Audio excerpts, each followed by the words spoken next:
What's goody world? I'm back with the homie Nick, Fat Electrician. I've arrived finally. Y'all been requesting. I'm here. We here. 15 Marines versus 3,000. The unstoppable John Basilone. I ain't saying no more. Let it rock, Nick. Learn me.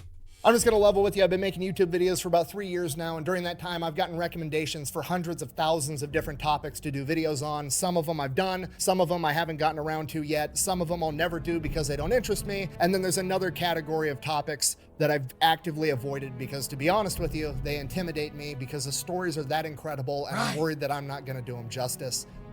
This is one of those. I gotta say this, Nick, it's crazy to think that you think like that because you've executed these stories so well. And what's so crazy is that you're really teaching a lot of people, especially people like me, who don't know anything about these people. So even if you did not do the story justice in your eyes, there's enough information that you have given us that in our eyes, you've probably explained the story better than anyone ever could. Yeah, it'd be some people in the comments that be letting me know, damn, I hate that Nick left this out. He should have added this. You know what I mean? Little things like that. But for the most part, you hitting it on the head. So it's just crazy to think that you think like that. But I understand as the person, the creator that's doing it, you know, you take this shit seriously. So, you know, if you feel you're doing it an injustice, you just like, let me just not do it. So I feel you on that, but it's crazy from the outside looking in, thinking that you think like that. You know what I'm saying? Incredible, and I'm worried that I'm not going to do them justice. This is one of those. Today we're talking about one of the greatest Marines of all time, an undefeated boxer with a 100% knockout rate and probably the greatest machine gunner to ever live, John Basilone. He is easily one of the most recognizable and renowned warriors in American military history, and for good reason. He has received the Medal of Honor and the Navy Cross, and the only reason he got the Navy Cross is because they quit letting people get the Medal of Honor twice. And we're going to get to his incredible story right after a word from our sponsor. Yeah, babe, what's up? Hey, I need a boombox. Okay, I can go get you one. Perfect. All right, I'll go get it now. Love you. Love you. All right, bye. 1 hour later. Where's that boombox that I asked for? Oh, it's right here. I got it for you. What is this? The boombox. No, I wanted something to play music with. Oh, that kind of boombox. Yeah, I got this instead. Okay, we'll go to the store and get me a boombox so I can listen to music. Can I keep this one still? I don't care. This video is brought to you by Delete Me, okay? Super simple business model. You give them money, they turn around and they make sure that online data brokers are not selling your personal information online. Okay, here's the deal. Pretty much anytime you use a free service on the internet and you click that little box that says, I agree to the terms and conditions, you've basically just agreed to allow them to harvest as much of your personal information as humanly possible. They then turn around and sell that to online data brokers, and that's how they can afford to offer you a free service. But when you have Delete Me, they go and they monitor all of these online data brokers for your personal information, and then if they find it, they submit all the opt-out forms on your behalf, so they have to take down and stop selling that information. So when you buy Delete Me, you're not actually buying anything, you're just buying your way out of all the negative consequences of all the free shit that you've already gotten. And because they continue to monitor those data brokers, you're buying yourself out of all the future negative consequences of all the free shit that you haven't even gotten yet. So if you want to give Delete Me a try, there's going to be a link and a discount code down below. Let's get back to the video. John Basilone was born on November 4th, 1916 in Buffalo, New York, and spent his entire childhood growing up in Raritan, New Jersey. He was the sixth of 10 children with 2 older brothers, and both of his parents were first-generation immigrants that had just moved here from Italy. And like pretty much all World War II vets that we've ever talked about, he grew up in poverty during the Great Depression. Despite that, his father truly believed that America was the greatest place on earth. It was the land of opportunity, and he instilled that in all of his kids. Growing up with 2 older brothers in New Jersey, John got really tough really quick as a kid. He was extremely stubborn. He rode that line between bravery and stupidity with everything he did, and he was not particularly good at school. He could never pay attention in the classroom, but he excelled at anything athletic, and he never shied away from a fight. When he was 7 years old, he famously decided that he was going to make a 1,000-pound bull that had nearly killed 3 grown men previously his pet. It's a bold strategy, Cotton. Let's see if it pays off for him. So 7-year-old John, with zero fear in his body, hops in this pen with this bull and goes to pet it. The bull charges him, he dodges it. The bull charges him again, he dodges it again. And finally the bull just kind of squares up with him, and John slowly walks up to this bull. And right as he's about to place his hand on the bull's head, right between his horns, the bull rears down and launches John 20 feet through the air, and he lands flat on his back. Luckily, John makes it out of the pen okay. Needless to say, that bull did not become his pet, but it goes to show that he is either gifted with an extreme amount of bravery or stupidity, and only time is going to tell which one it is. Now, around this same point in his childhood, John and his brothers end up going to the local movie theater, and they watch a movie about a boxer. And this movie inspires John and his two older brothers to all want to become boxers, but the problem is there's no boxing gym in Raritan. He can't afford any boxing equipment, so the three brothers just start trying to mimic the training from the movie. They all start jumping rope. The problem is they don't have jump ropes and they can't afford it, so they start jumping rope with a clothesline. They started chopping wood with an old rusty axe they found. They start doing focus mitt drills with their bare hands because they can't afford any equipment. And this goes on for the rest of his childhood. Academically, John struggles in the classroom, and at school, he's not very popular either. And it's not that he's dumb. He can do everything. He can read, he can write, he can do math. He just can't stand sitting there for 6 to 8 hours a day looking at a chalkboard and some teacher droning on. He would zone out, and then next thing he knows, the bell would ring and class would be over, and he didn't pay attention to any of it. Because of this, after he graduates from 8th grade, he informs his parents that he is not going to be attending high school, and he's going to go out and get a job and start contributing to the family. Because he's 14 at the time, there's not a whole lot of jobs that he can do, so he gets the first one he can get his hands on, and that is being a caddy at the local golf course. And at first, John absolutely loves it. He's outside, he's moving around, he's earning money to help his family. All these rich businessmen are giving him these huge tips because he does such a great job. And when he's not hauling golf clubs, he's hanging out at the golf course clubhouse with all these rich businessmen, and they end up teaching him how to gamble, and he gets really good at that, and he starts making money doing that too. And this goes on for years, and as John turns 16 and then eventually 17, it's getting to the point where he can go out and get a real job. And John absolutely hates the notion of it. He resents the fact that society is telling him he has to go out and get some monotonous 9-to-5 job that he just has to do every single day for the rest of his life. In his mind, it's going to be just like sitting in that classroom, zoned out, and John doesn't know what to do because that's not what he wants in life. Not knowing what to do, John goes to his church and he's praying about it. He's just sitting there, he's hanging out, he's thinking about what he wants to do for the rest of his life. While he's there, a Catholic priest by the name of Father Russo comes up and starts talking to John. You know, he's clearly troubled, wants to know if he can help, and John ends up asking Father Russo, that he's known pretty much his entire childhood, like, hey, Father, you know, you were an athletic guy, you were in college, you could have been a doctor, you could have been a professional athlete, you had the whole world at your fingertips. How did you decide to become a priest? And Father Russo told him that he just felt a calling, that that's what he was supposed to do, so he did it, and he told John that if he listened, God would probably give him a calling too. So John takes that advice and he's trying to listen or look out for any sign that maybe God's going to give him. And then one day he has what he describes as a vision that he's supposed to become a warrior. And because of this, John joins the United States Army in 1934. Now the problem is John doesn't really know what he wants to do in the Army, but he knows that his calling is to be a warrior. So he wants to be the biggest, baddest, most untouchable warrior on the battlefield, which is obviously being inside of a tank. Best job I ever had. The problem is that John thinks that being cooped up inside of a tank is going to be just like sitting inside that classroom, and he absolutely hates the notion. He wants to be outside, moving around, doing things that are physical, so he picks the next best thing on the battlefield, a machine gun. And this suits John for multiple reasons. One, he's kind of a bigger guy by the standards of the day, right? He's 5'9", but he's 185 pounds with almost no fat on him. And on top of that, he's been doing nothing but lugging around golf clubs for the past 4 years, giving him a ton of stamina, which is good news because he's going to need it, because the machine gun back in 1934 was the Browning 1917, which was a fucking machine gun that required 7 quarts of water to cool the barrel down. Between the gun and the tripod, the entire thing is 103 pounds. Hold on, let me look at that again. Let me see what's going on here. Look at this gun. Stamina, which is good news because he's going to need it, because the machine gun back in 1934 was the Browning 1917, which was a fucking machine gun that required 7 quarts of water to cool the barrel down. Between the gun and the tripod, the entire thing is 103 pounds, not including the ammunition. And John is absolutely obsessed with this gun. He knows absolutely everything about it. He knows where to place it on a battlefield, how to set it up, how to clear every different type of malfunction. They have competitions on how to disassemble and reassemble it and run a functions check completely blindfolded, and John wins those competitions every single time. Crazy.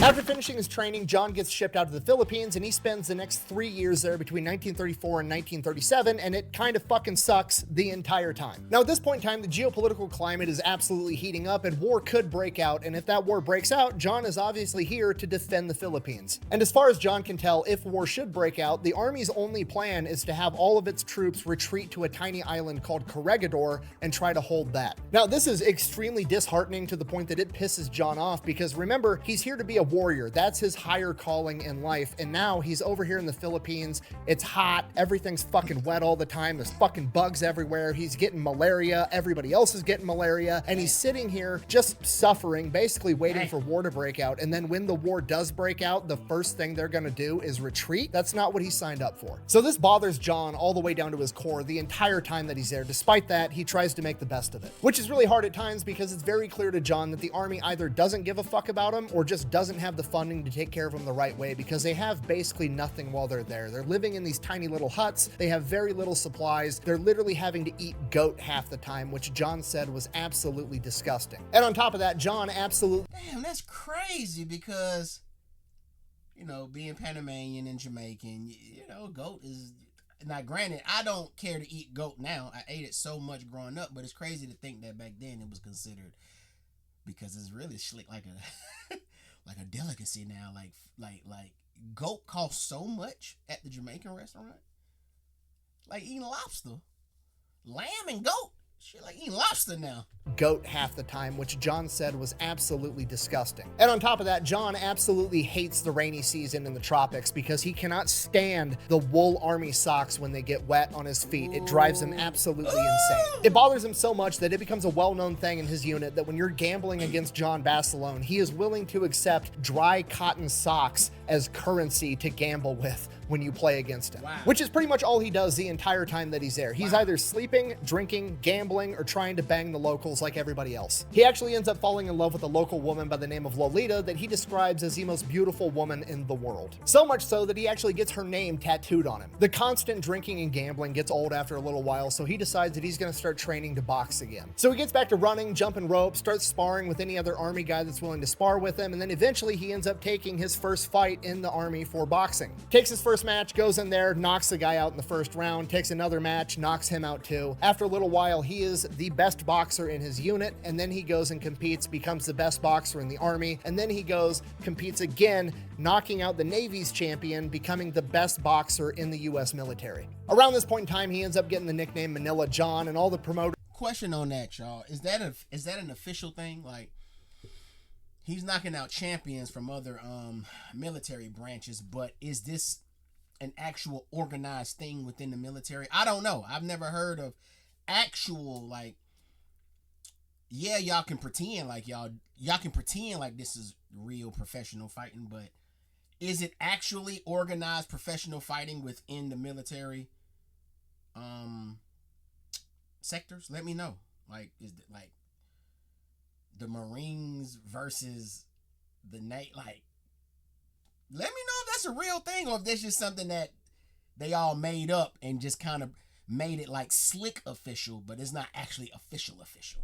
Back home hear about this badass over in the Philippines knocking everybody out, so he's getting letters from all these boxing promoters wanting him to come over and fight their pro champion over here, this pro guy over there. Basically, he's got a really good professional boxing career lined up the minute he goes back home. Eventually, he ends up beating everybody in the United States military, 19 wins, 19 knockouts, at which point he can either just wait and go back home and turn pro, or he can go up a weight class. He doesn't really want to do either, and his enlistment is coming to an end. John decides that he does not want to go up a weight class. He definitely does not want to re-enlist in the army because he's past 3 years of fucking sucked. And he doesn't want to go back home and become a pro boxer because he doesn't think that that's the warrior calling that he had from his vision. So John finishes up his enlistment in 1937 and goes back home and moves in with mom and dad all over again, and he is right back at square one, not knowing what to do with the rest of his life. He goes right back to being a caddy at the golf course, and at this point, mom and dad are getting worried because, I mean, he's a 21-year-old man, and this is the 1930s. He should be having kids by now, and he's over here working some part-time high schooler job. He needs to go and get a real job and make something of himself and start building a family. And while nobody's saying it out loud, John feels that constant pressure both from his family and his community. crazy and he just doesn't know what to do. So he basically just goes back to what he was doing in the Philippines, right? He's carrying golf clubs during the day, he's gambling, he's drinking, and he is fucking everything that moves. You gotta realize he's the 21-year-old Army veteran that just got back from the military. He's 185 pounds, built like a brick shit house with 19 knockouts. He's seen as a very eligible bachelor by all the young ladies in town. So he's doing stuff with them. He's even banging the old widow that runs the flower shop down the street. I'm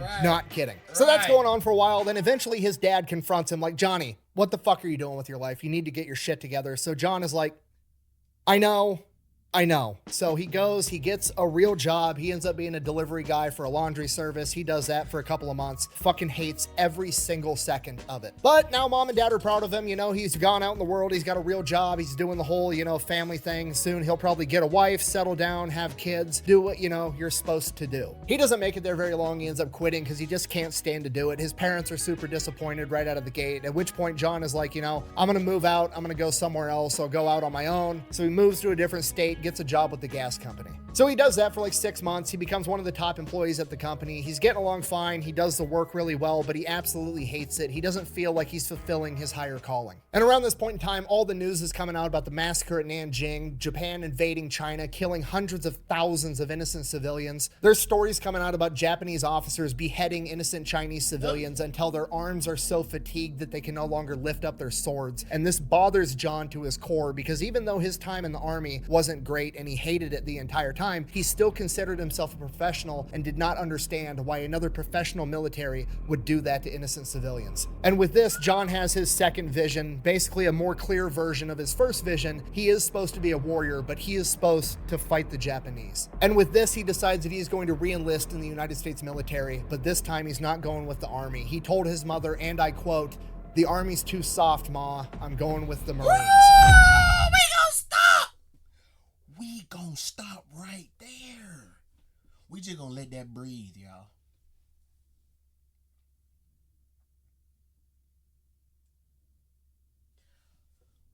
What a grunkly thing to say. Good grunkle quote. Good grunkle quote. Good grunkle quote. Ow! That's it. I ain't got shit to say. That's. So in July of 1940, at the age of 23, John Basilone joins the United States Marine Corps. And you gotta realize at this point in time, John is 23 years old and there's a draft going on. So pretty much everybody else that he's going through training with is some 18-year-old snot-nosed kid. And John is just, he's getting through it. So he crushes basic training, goes off to— Wait, ain't John just 21? About 21, 22 or something like that? Am I tripping? Did I miss a part of the timeline? My boy say, y'all too young. I'm young, but y'all too young. I can't deal. machine gunner school for the Marine Corps. He's getting through it. So he crushes basic training, goes off to machine gunner school for the Marine Corps, and while he's there, he just starts hustling all of his classmates. He sits there and very loudly and very vocally expresses frustration in his inability to disassemble and reassemble the machine gun, which obviously he knows how to do extremely proficiently, but he plays it off like he can't. And then he suckers other young, cocky Marines in to a challenge of assembling and disassembling it and running a functions check, and whoever wins, wins money. And then as soon as they put money on the table, he just takes everybody's shit, including their socks. 4 in a row. You know something? This is like the luck of the Irish, only I'm not Irish, so you figure it out. So he gets done with training. Classic. You know something? This is like the luck of the Irish, only I'm not Irish. You know what, man? I love, America in this time, we probably experienced some of the best America during this era. If you were alive, if you were of age to appreciate this era of America, this movie is literally called White Men Can't Jump. You know how crazy that sounds? If that movie dropped today, I don't even know if it would even be allowed to drop today. This movie was called White Men Can't Jump. It was about a white man who was with a Latin woman who lived in the hoods of the black ghetto, who was hustling a court full of black people. Some of them gangsters. A white boy. Fearless. And the damn movie was called White Men Can't Jump. This shit was about how white men can't jump as high as black men. Oh my God. Oh, America. And it bothered nobody. It didn't bother anybody. We all went to see the movie. Black people, white people, we all went.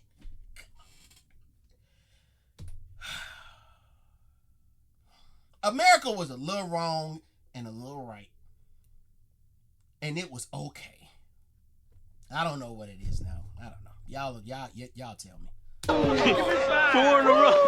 You know something? This is like the luck of the Irish, only I'm not Irish, so you figure it out. So he gets done with training. He's older. He's more mature. He already knows everything. Very quickly, he ends up becoming a gunnery sergeant. He's in charge of 11 other men and 2 machine guns. And he takes being a leader very seriously. He makes all the men in his section train and retrain over and over and over again with the machine gun, how to set them up, where to set them up, absolutely everything, to the point that they are just as good as he is. Then they end up getting shipped out to Puerto Rico for amphibious landing training. He's back in the tropics, absolutely hates it. Everything's wet, his feet are wet, his socks are wet, there's fucking bugs everywhere. He doesn't like it there. He ends up training there for an entire year. And as per usual, when he's not training, they're going out, they're gambling, they're drinking, and they're fucking everything that moves. At this point in time, he becomes kind of infamous for every time he gets hammered, he turns his hat, also known as a piss cutter, sideways to let everybody know, hey, I'm fucking hammered. So after a year, they get done with training. They're just waiting on orders on where they're gonna go. Paris Island is apparently full. So according to the rumors, the US military has went out and built an entire new base for the Marines. And this base is fucking awesome. There's a new movie theater. There's an athletic facility. There's a new chow hall that serves steak and lobster and cake and ice cream every single day for breakfast, lunch, and dinner. Everybody is fucking pumped because they've been hanging out in the tropics where it sucks, basically living in tents. And now they're finally gonna go and get appreciated for the elite fighting unit that they are. So they get shipped out, they travel, they make it all the way to New River, North Carolina, where the new base is, and they get there.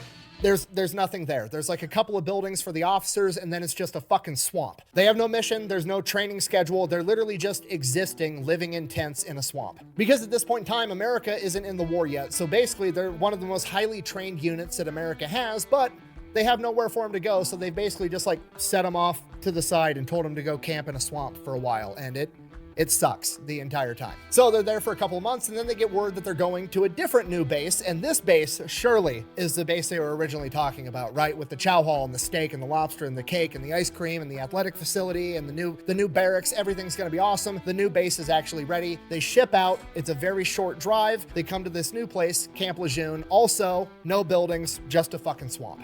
Is it close? Very.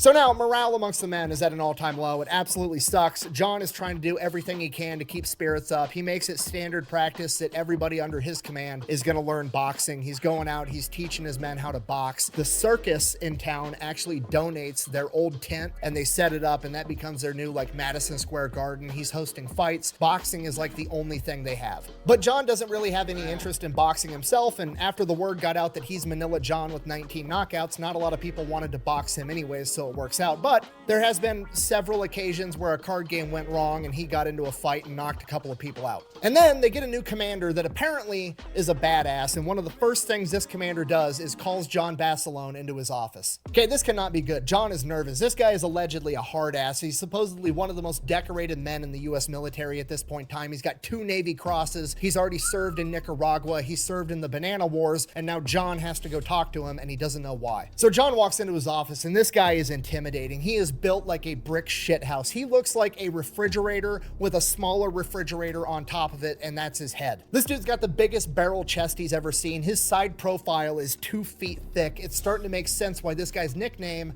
was Chesty. Yeah, John's new commander is the legendary Marine Chesty Puller. And Chesty lays into him immediately. Like, I understand you knocked some people out after a card game. And he's like, yes, sir. And he goes, I understand you're some type of knockout artist. And he's like, yes, sir. I was 19-0 over in the Philippines when I was in the Army. Chesty at this point flips out. The Army? You were in the fucking Army? Now, obviously, I'm paraphrasing a little bit, but this conversation went something along the lines of, why don't you explain to me why I would let somebody softened by the United States Army lead my Marines into combat? I have heard nothing but bad things about you, John. You are a gambling womanizer that would sleep with 2 women at a time if you could afford it. At which point, John responds, and I quote, even when I can't afford it, sir. At which point Chesty cracks a smile. Boy, I'm getting all the pussy. What you talking about, sir? Paying for what, sir? What do you mean, sir? Huh? They doing this for free, sir. And I quote, even when I can't afford it, sir. At which point Chesty cracks a smile and says, God damn it, you're going to make a fine Marine. Pull up a seat. They have a cigar together and start drinking. And then Chesty has John tell him all about the Philippines. Yeah, John Basilone is now homies with the most decorated Marine of all time. All because he gets a little bit of ass. Come on now. It took a...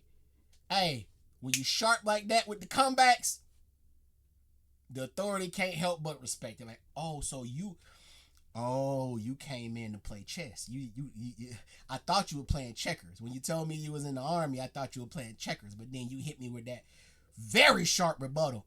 We playing chess. Sit down. Come on. Let's talk. Yeah, John Basilone is now homies with the most decorated Marine of all time.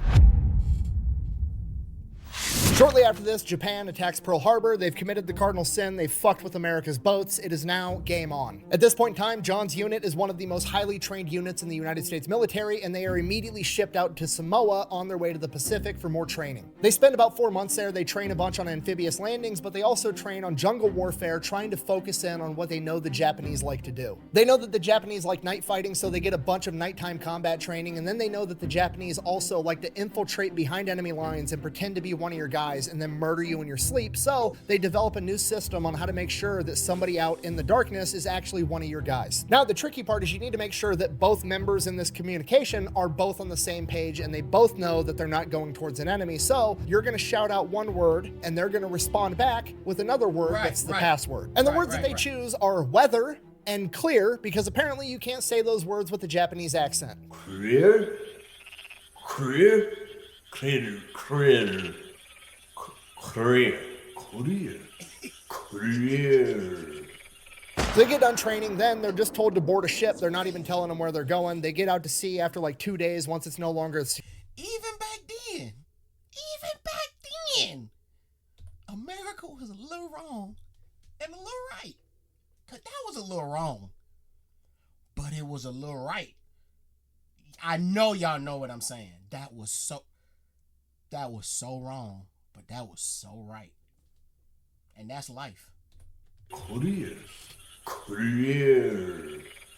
They get done training, then they're just told to board a ship. They're not even telling them where they're going. They get out to sea after like 2 days once it's no longer a security issue, and they tell everybody over the loudspeakers, we're headed to Guadalcanal in the Pacific. There's an airfield there that we have to take and defend. Now, John is going to kind of be in the second wave. He is not there when the Marines make their first landing on Guadalcanal on August 7th, 1942. Now, those Marines experience very little resistance at first, and then 2 days later on August 9th, the Japanese Navy rolls in on the naval detachment that had dropped off the Marines, and they attack them at night and catch them completely off guard, and they end up sinking 4 American cruisers, and the entire naval detachment is forced to retreat, stranding the Marines on Guadalcanal. So for about that first week, the Japanese Navy just shells the Marines with naval gunfire and then tries to starve them out. The first major battle is on August 20th at the Tenaru River, when 800 Marines go toe-to-toe with 900 Japanese, killing 800 Japanese and only losing 44 Marines in return. After this, the Japanese realize 2 things. A, they're going to have to up their game if they want to go toe-to-toe with the Marines, and B, Henderson Airfield is apparently very important to the United States war effort, and they have to take it back no matter what. Henderson Airfield has a ridge right next to it today that's known as Edson's Ridge because it was defended on September 12th by Edson's Raiders. Edson's Raiders is comprised of 840 Marines that go toe-to-toe with 3,000 Japanese soldiers led into battle by Major General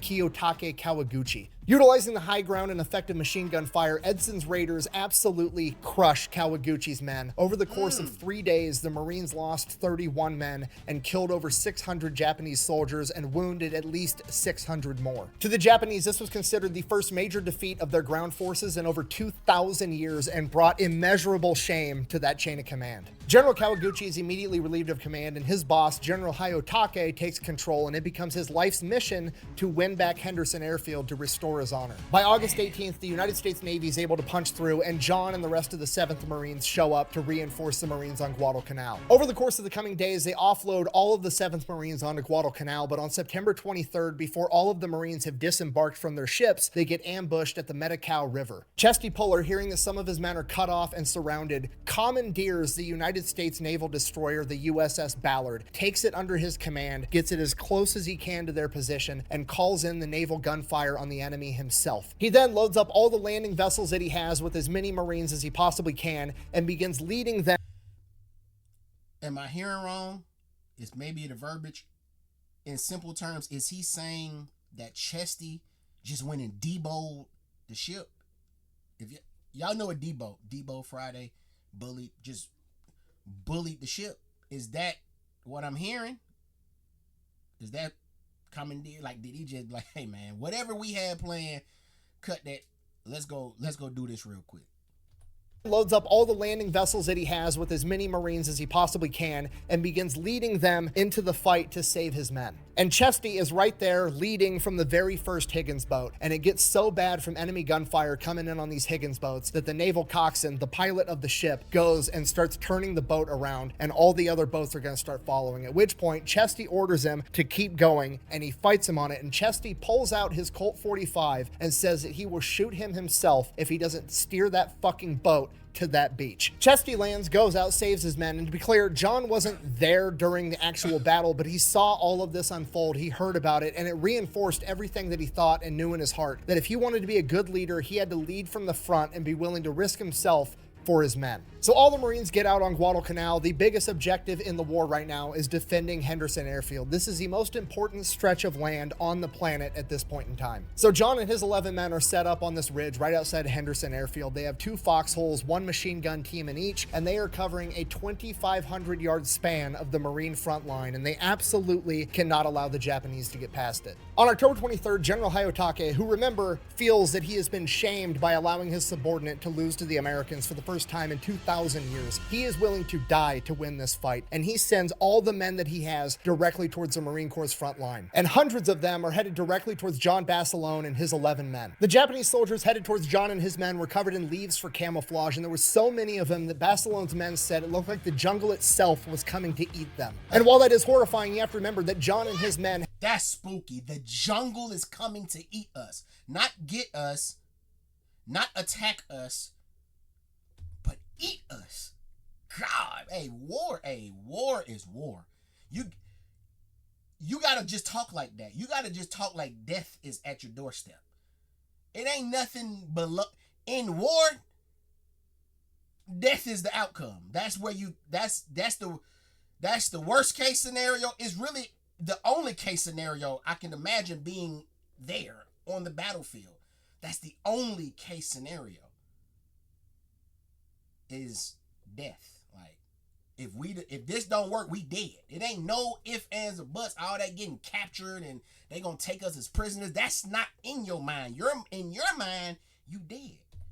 Towards John and his men were covered in leaves for camouflage, and there were so many of them that Basilone's men said it looked like the jungle itself was coming to eat them. And while that is horrifying, you have to remember that John and his men have 2 heavy machine guns with overlapping fields of fire and the high ground. It's going to take a literal army to uproot John and his men. John and his men start mowing down wave after wave of Japanese infantry, and they just keep coming because they are under the command of General Hayotake, and this man is willing to die to win his honor back, and he's willing to sacrifice all of his men as well. Not only are Is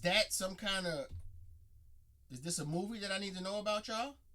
Is this what this is? Is this the movie about this? Let me know. Japanese infantry, and they just keep coming because they are under the command of General Hayotake, and this man is willing to die to win his honor back, and he's willing to sacrifice all of his men as well. Not only are John and his men metaphorically stacking bodies, they're literally stacking bodies to the point that it actually becomes a legitimate problem. John has to get out of the foxhole and push.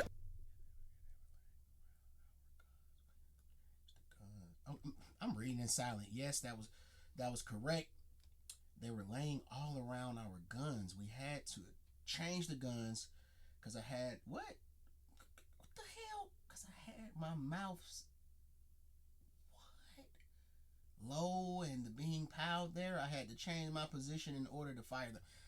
I don't know. Over piles of dead corpses because they're beginning to obstruct the view from his machine gun positions. They fight for hours, mowing down wave after wave of enemy, and by the end of the first day, John has lost 4 men and killed who knows how many Japanese in return. On the second day, they still weren't able to get past Basilone and his men, but they were able to punch through the Marine Corps line on John's right flank, and they surrounded John and his men. Okay, so at this point, on one hand, this is a horrible situation to be in, but on the other hand, this is exactly the type of shit Marines are into, okay? This is what they call a target-rich environment, and now that they're surrounded, the enemy doesn't have anywhere else to go but to fight him. This is exactly what they want. The only problem now is that the rest of the force is cut off from him, so he can't get any more ammunition or water for the guns, and to make things worse, he's been fighting for so long, his fucking wool socks are wet. So at this point, John's like, fuck it, I'm gonna go get the ammo myself. He takes off his boots, he takes off his wet wool socks, grabs a machete and his Colt 45 1911, and takes off through enemy lines to go get more ammunition and water for his men. John, just so we're clear, y'all, I just want to make sure we clear, because Nick be lying to me. I don't know if he be lying to y'all. I don't know when y'all hit play on a video if it's the same video I'm watching. I feel like Nick might go in there and change up some stuff and just lie to me, because now you're telling me that while the jungle is coming to eat you alive, you're dishing out shells, you're taking on hella shells. That in that moment of chaoticity, you take the time to unlace them tall ass boots and take off them wet wool socks. You took the time out of your life that was about to be eaten. We talking about real bullets, y'all. We talking about real bullets coming at you. You watching your partners get hit. And you like, man, before I do anything, guys, I gotta take these damn wet socks off. Nick, I know you lying to me, bro. I know it. You just gotta be, bro, cause what? Bro, this, bro. 1911, and takes off through enemy lines to go get more ammunition and water for his men. John not only makes it through the enemy lines barefoot, he actually gets more ammo, more barrels, and more water for the guns, and makes it back to his men. And over the course of the next day, he does this 2 more times. John and his men continuing to fight the entire time, mowing down scores of enemy soldiers. But slowly, John starts losing more and more men. First it was 4, and then 2 more, and then he's lost 8 men, and then suddenly it was down to John and just 2 others. At this point, they had to improvise new tactics. They didn't have enough men to man 2 heavy machine guns. So John became the gunner, trying to make every single last round count. And then when John ran out of ammo on one gun, he would hop over to the other gun while his 2 men reloaded and refitted that initial gun, and they would just bounce back and forth, fighting as long as they possibly could. This goes on for hours, and John and his men can't keep up. John would burn through all the ammunition in one machine gun before the next gun was ready. So John had to engage the enemy in hand-to-hand combat at their foxhole to buy his men more time to get the guns up. And then that goes on for hours. John Basilone kills 38 enemy soldiers at or in his foxhole in close quarters combat, buying his men more time. And just as things are starting to look really, really dark. Yeah.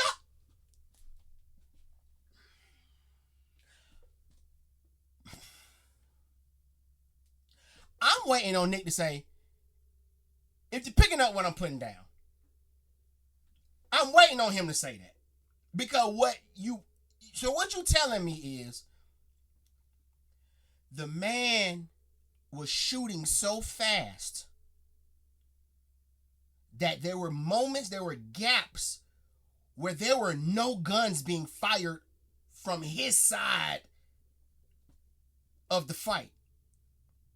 That in those moments, this man got up and was engaging in hand-to-hand, close quarter, I stab you, I do this, I snap your neck, I'm a boxer, I'm a KO. And he kills 38 Y'all do know there are serial killers that has not killed 38 people, let alone in a day, in a few hours. And you telling me he did all of that? Nick is not telling me that he did all of that and then that was what won the war. He's saying that man killed 38 people to buy time. To buy time. Nothing else. Nothing else.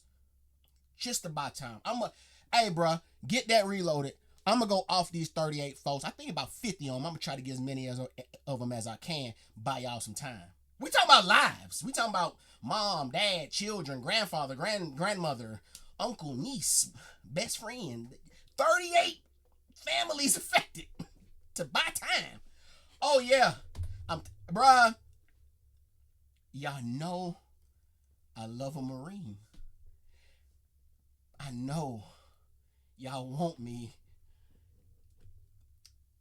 Y'all want me to come on in to all the other departments, but boy, the Marines, it's just different.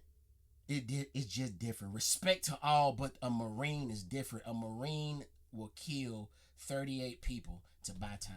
For hours, John Basilone kills 38 enemy soldiers at or in his foxhole in close quarters combat, buying his men more time. And just as things are starting to look really, really dark, like this is gonna be the end, dark, we're almost out of ammunition, we can't keep doing this, Chesty Polar comes through again, rallies the Marines, pushes back the Japanese forces, and restores the initial line. Over the course of the entire battle, not just John's section alone, the Marine Corps had managed to kill 2,500 Japanese soldiers, forcing them into a retreat. General Hayatake again had been defeated, and this time the blame laid squarely on his shoulders, and because of this, he commits...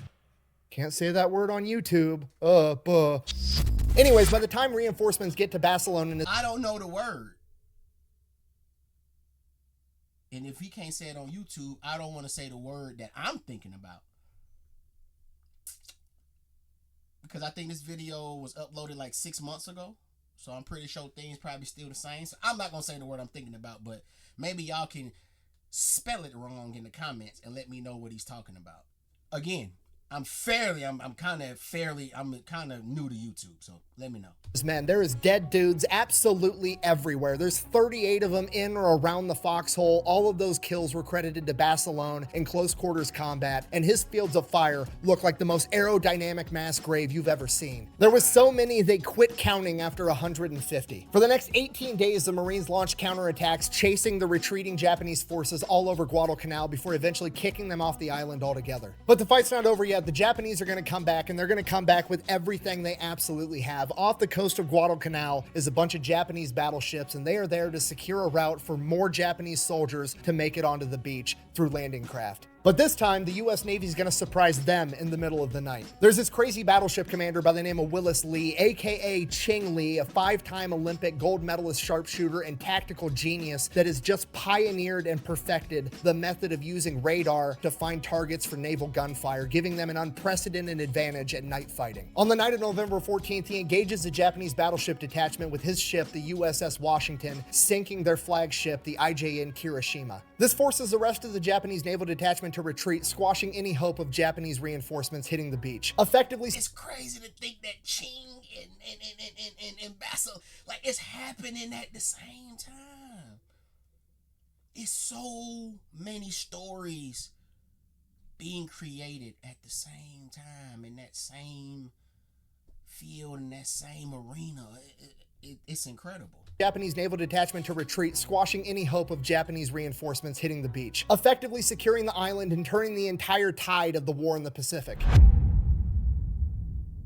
By January 1st, 1943, John and the rest of the 7th Marines were sent to Melbourne, Australia to recover from months of intense combat. And once the Marines get there, it turns into one gigantic party, because now the people of Australia have been living under the worry that the Japanese were going to invade them next. And now they're tucking their tail and they're running from the Marine Corps and the United States Navy. The Marines are heroes to every single person in Australia. The Australians were so grateful to the Marines, it's said that there wasn't a single bar or home in Australia that wasn't open to a United States Marine. And they couldn't pay for one of their own drinks even if they wanted to. For an entire month, John Basilone is wearing his piss cutter sideways, absolutely hammered. And then one day he wakes up at like noon, probably still half drunk, feels like he's been hit by a truck, and his arm is just absolutely on fire. So he sits up out of bed, he looks over at his arm is just all bandaged up, and he has no idea why or what happened. And he's like worried that he like did something stupid, he jumped off a roof, broke his arm, something happened. Tattoo. He doesn't really know. Regardless of what happened or how hurt he is, he can't really do anything anything about it, and he's starving and he can do something about that. So he doesn't even bother to look at his arm or see what's underneath that bandage. He just staggers out of the barracks and goes to the chow hall. So he's in the chow hall getting food, and another Marine comes up to him and is like, yeah, death or dishonor, right?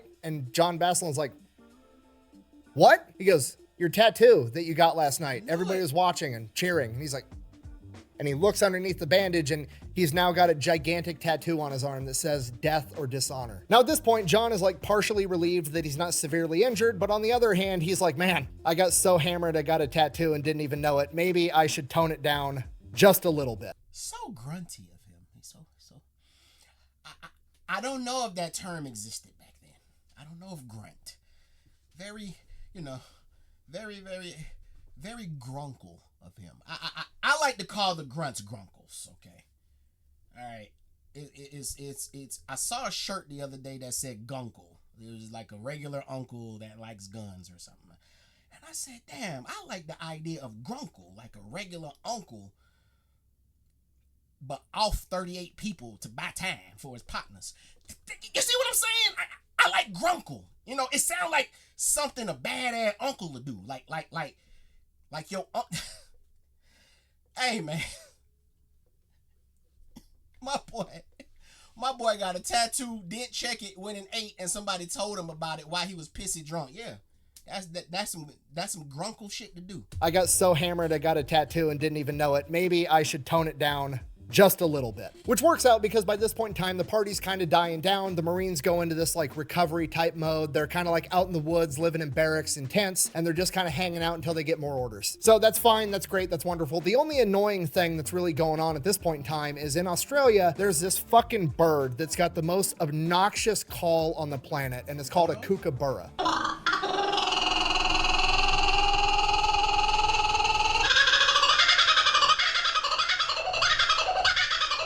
John and the rest of the Marines absolutely hate these birds because of how obnoxious they are, to the point that they start opening fire on the birds whenever they hear them just to get them to shut the fuck up. At which point the chain of command is like, you guys need to stop. You can't keep shooting at these tiny birds with Browning machine guns, okay? Quit it. They didn't. They kept doing it, and then whenever the chain of command asked what they were doing, they would say they thought they saw a Japanese spy just to get these birds to be quiet. This goes on for months, just hanging out in the woods, recovering, shooting at these annoying birds, and then by May, John finds out that he is going to be awarded the Medal of Honor for his actions on Guadalcanal. Initially, he is told that he's going to go back to the United States, and FDR himself is going to put the Medal of Honor around John's neck in front of his friends and family in his hometown, but John doesn't really feel like he deserves it, or he has feelings that there's other men that deserve it just as much as he does. He said, and I quote, I just happened to be there. Anyone would have done the same in my place. And because of this, he feels like that Medal of Honor doesn't just belong to him, it also belongs to his men. So he actually opted to have the Medal of Honor ceremony in Australia on May 21st with his men present. And at this point, the Marine Corps realizes they have a unique opportunity. They've got John Basilone, this young, good-looking, 185-pound brick shithouse of a Marine that's got 19 knockouts in boxing and the Medal of Honor around his neck. And they ship him back home, and he's going to be doing war bond tours to raise money for the war. For the next month, John gets paraded around the United States with the goal of raising $15 billion in war bonds, and in less than 30 days, he raises $19 billion. And John Basilone hates absolutely every second of it. He did not want to leave his men, and he definitely does not want to get paraded around the United States giving talks and speeches. It reminds him of being in school, having to go up in front of the class, and he absolutely hates school. He just grits his teeth and bears through it, trying to do the right thing. And then eventually, after he raises all this money and the war bond tour is over, he asks to get shipped back out to rejoin his men. He is immediately denied. He's far too valuable. They cannot have the news headlines reading that war hero, Medal of Honor recipient John Basilone dies in combat, so they make... How do they think war heroes want to die?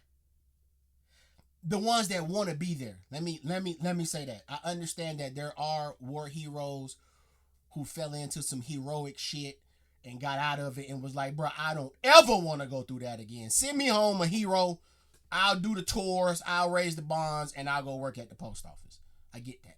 But you have people like John, plenty people like John, well, from the stories that we've learned so far, who only could vision themselves going out like in battle. What do you mean the headlines can't read that? Ain't that kind of like, ain't that kind of like how it's supposed to go? I mean, not literally, but in your head, I would think that if I'm reading that a war vet who's done all these incredible things wants to go back on purpose to fight more, it tells me that this is how he wants to go. And if it doesn't happen, then once the war's over and he makes it home, he'll be like, well, hey, I did what I had to do and it worked. I didn't go out. But if he does go out, he would want to go out in battle with his men. Makes sense to me, but I guess it doesn't to the paper pushers. Is reading that war hero Medal of Honor recipient John Basilone dies in combat, so they make him a guard at a naval shipyard. This is the worst. This goes on for months and months, just John stuck inside of a guard shack, similar to that classroom that he hated as a child. And it's just eating away at him. He starts to become an alcoholic. It's just the loneliest he's ever been in his entire life, and he hates every single second of it. And then in November of 1944, he hears word that his old unit under the command of Chesty is almost wiped out at the Battle of Peleliu. And this is the last straw for John Basilone. He's not gonna sit in this guard shack anymore while his men are out there fighting and dying without him. He storms into General Vandergrift's office, the same man that pinned the Medal of Honor on his chest in Australia, and tells him the newspapers are gonna read one of two things. They're going to read that you had to court-martial war hero John Basilone, or they're going to read that John Basilone is returning to the Pacific. You can pick which one. And then he says, and I quote, "How's it going to look if we retake Manila and Manila John isn't there? I'm staying with my boys. They need me." Within days, John is given orders to report to Camp Pendleton, where he is going to lead a machine gun platoon that's getting ready to ship out to the Pacific. But before that, he's given 3 days of leave to go back home to Raritan, New Jersey and get his affairs in order. And while he is there, he has his third and final vision, and it is alarmingly clear to him that he is going to die in combat. Despite that, it doesn't even really faze him because he knows it's his destiny. He tells his brother that he... Am I tripping, y'all? Do I be tripping? I get it, bro.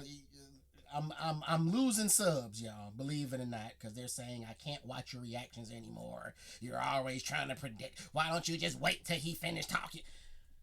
Shut up. Just shut up.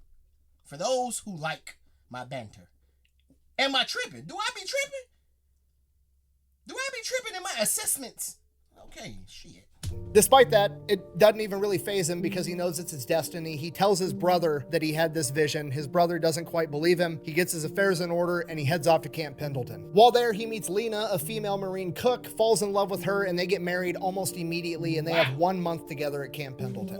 Good relations with the Wookiees, I have. After his month in Camp Pendleton with his new bride, he ships out to Hawaii, and he's got 4 months there to train his machine gun platoon to get ready for combat. While there, John does absolutely everything he can to get his men ready for combat. He shares everything he knows. He makes sure that they know that machine gun inside and out. When they do amphibious landings, if they're able to get that machine gun onto the beach up and running, he walks up and throws wet sand into the gun himself so that they get used to clearing malfunctions. After 4 months of training in Hawaii, they're told that they're shipping out and aboard this ship, and they don't even tell them where they're going yet again. Same thing happens again. A couple days out at sea, they announce over the loudspeakers that they are going to be taking part in the invasion of Iwo Jima, which translates to Sulphur Island. This is going to be nothing like anything John has ever experienced, or any other Marine for that matter. The entire island is not covered in jungles like all the other ones. Right. Iwo Jima is just straight volcanic ash that looks like this. Right. The reason they need this island is because it's the only island big enough and in the right place that they're going to be able to land the new B-24 bombers on top of, and those are going to be critical in winning the rest of the war. This invasion is going to be absolutely massive. It's the biggest amphibious invasion in United States Marine Corps history. Over 800 warships,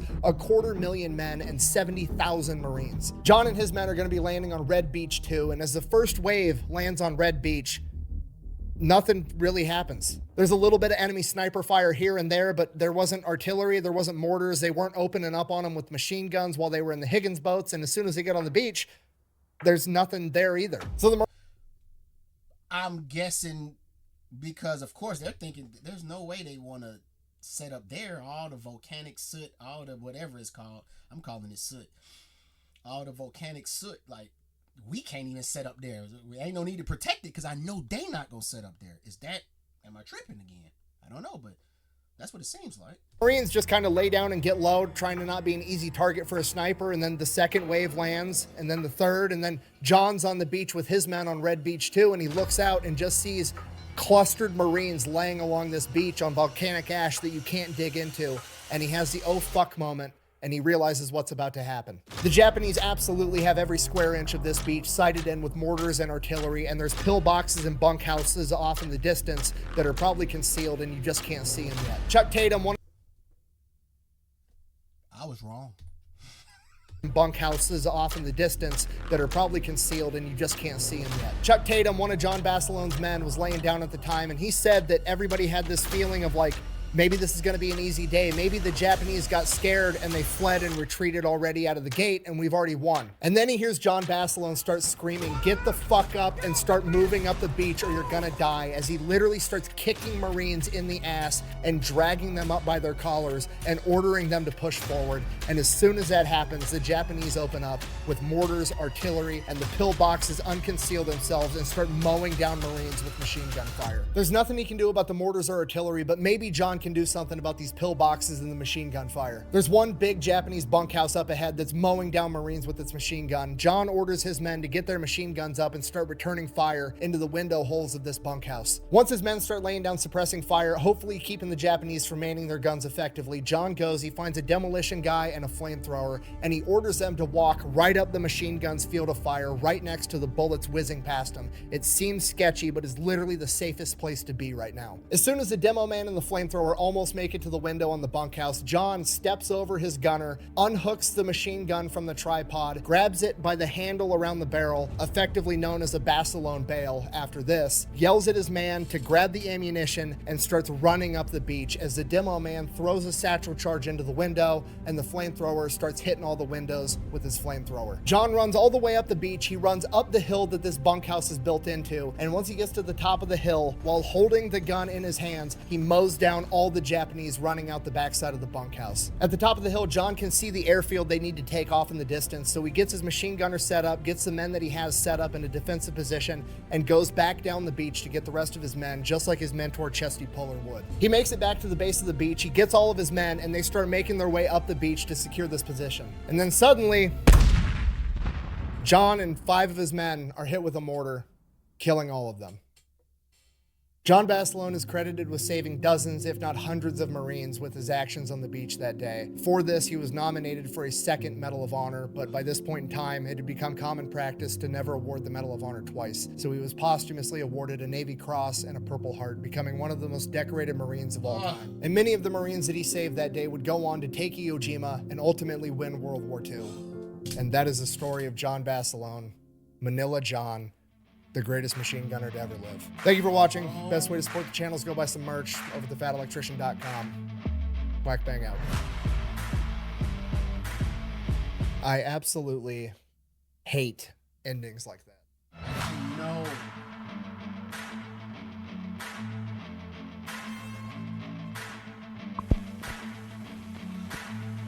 Give me the hand wave.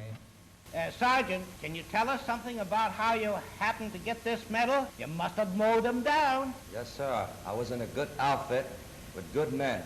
I just happened to be there, and any man would have done the same in my place. Spoken just like a Marine. Can you tell us, Sergeant, something about how you happened to get this Congressional Medal of Honor? Yes, sir. I was in a good outfit with good men. I just happened to be there, and anyone would have done the same in my place. Spoken just like a Marine. Sergeant, where does your old man come from? My father comes from Naples.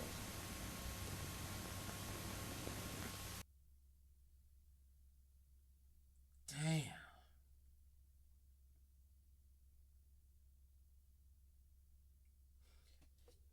But that's how I believe he wanted to go out.